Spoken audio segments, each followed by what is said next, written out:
going to keep moving right along. Our next presenter is Don Weeden. Prior to taking over as executive director of the Weeden Foundation 8 years ago, Don Weeden spent nearly 25 years in the international population and economic development field, serving in various field and management positions from Columbia University, International Planned Parenthood Federation, and other non-governmental organizations devoted to increasing access to family planning and other public health services. Today, Don will talk about allowing for the sustainability of other species. Help me welcome Don. My job is to bring the discussion back to conservation, which remains at the core of the environmental movement. One of the definitions of sustainability is the capacity to endure. In the context of today's program, I want to thank the audience in advance for enduring through a couple more presentations, including my own. Sustainability has become a wide-ranging term. It's become actually a bit of a buzzword at times, can be applied to almost every facet of life on Earth. We've pretty well gone through the gamut today with the various presentations, from sustainable cities to sustainable breakfast cereals to one of my favorites, sustainable cosmetics. We've largely been hearing today about resource and population sustainability, both at the national and international levels. And a term I like is that of macro sustainability. It's the big picture analysis, and we've got a definition here. World's total resource demands must remain within the finite resource capacities of the planet. Pretty simple, and it basically reminds us that we've only got one planet. The same definition can be used at the country level as well, and I'll talk about that a little bit later.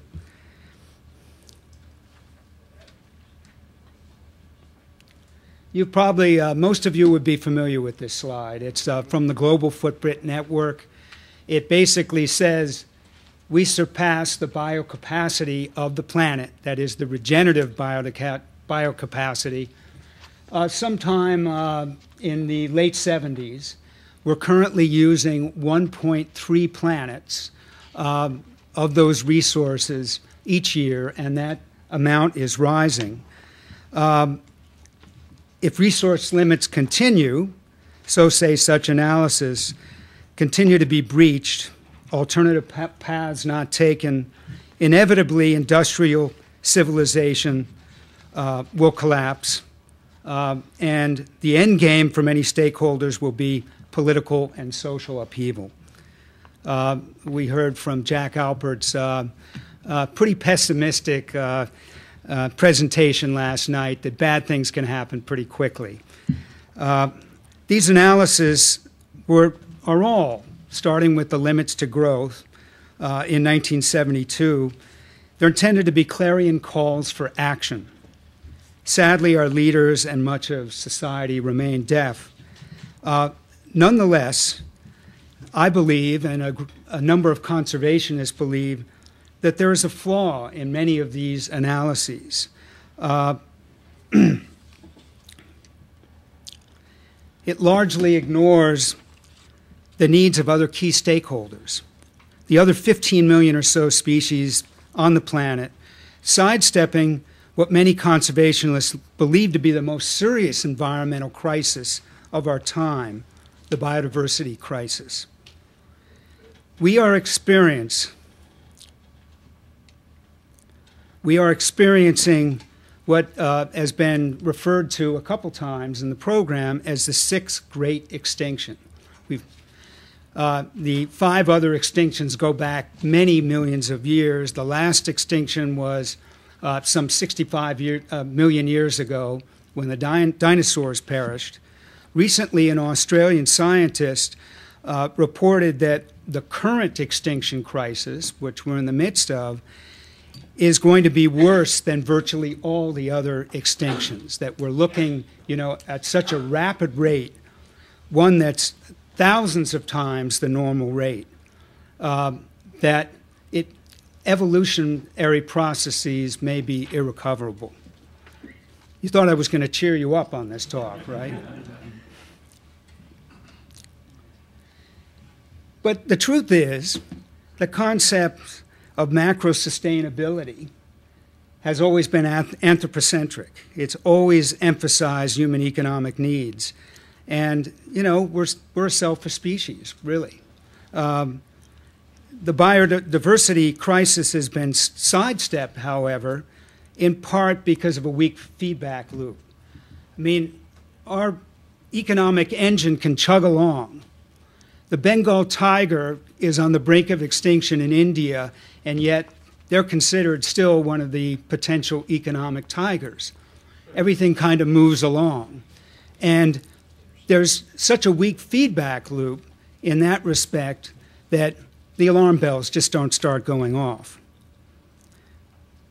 Now, as we've heard from Chris, when the bottom starts to drop out on oil availability or we have growing water scarcity, well, these issues will pack a punch.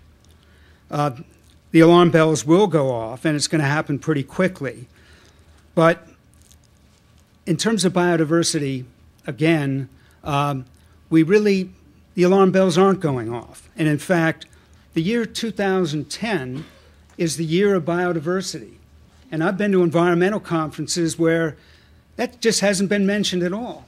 In fact, you would do a survey of people in the audience, my guess would be nearly half or so wouldn't know that that's what was happening. And not to mention the general public. How many people on the street would you ask, hey, what's this the year of? Well, certainly they're not going to think of biodiversity. It's kind of often slips out of our consciousness and out of public discourse. Now, Eileen Christ of Virginia Tech, one of the good writers on this issue, has said that it's possible for mass extinction of 50 to 60% of species to occur and not be pragmatically catastrophic for human beings. Now, a lot of other bad stuff can happen, but the species loss itself is not necessarily going to harm us in the short term.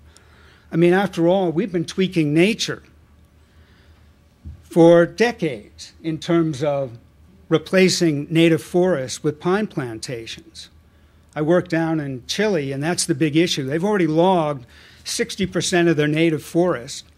They're sending chips to Japan for basically toilet paper. And, you know, that's a process that's very difficult to slow down, you know, given their economic interest. So people are talking about, well, we've got water scarcity in the Southwest. Let's just divert, you know, the Great Lakes and big canals down there, and that's going to solve the problem. I mean, short term, there's some, you know, a number of things we can tweak. Long term, obviously, that sort of engineering is going to catch up to us. What particularly galls, I think, some conservationists is this idea of carrying capacity for humans. You know, we hear the term occasionally. It's basically what they consider to be sort of a veiled way of asking how many people can sustainably use, exploit, degrade, or destroy portions of the biosphere without risking collapse for human beings or human civilization.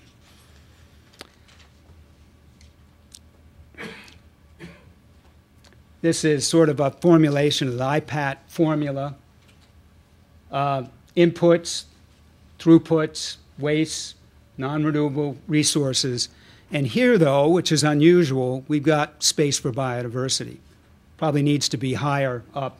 I have trouble with PowerPoint, and I couldn't figure out how to get the line up a little bit higher. Yeah. This is a philosophy that's been around for some time. Phil Cafaro, I want to say, has promoted the idea of generous sustainability. I may have run ahead on this. I think I did.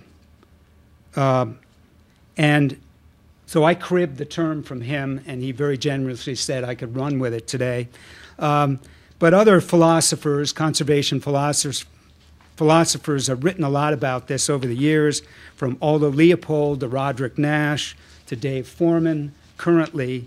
It's the idea that we need to look beyond the prospects and needs of human civilization and endeavor to make room for the other 15 million species that inhabit the planet. Obviously, the implications of human civilization's overshoot are profound on nature. Gus Spether said, "We have entered the end game in our historical relationship with the natural world. We are in a race to the finish. Soon, metaphorically speaking, whatever is not protected will be paved." Loss of biodiversity stems often from habitat loss and fragmentation.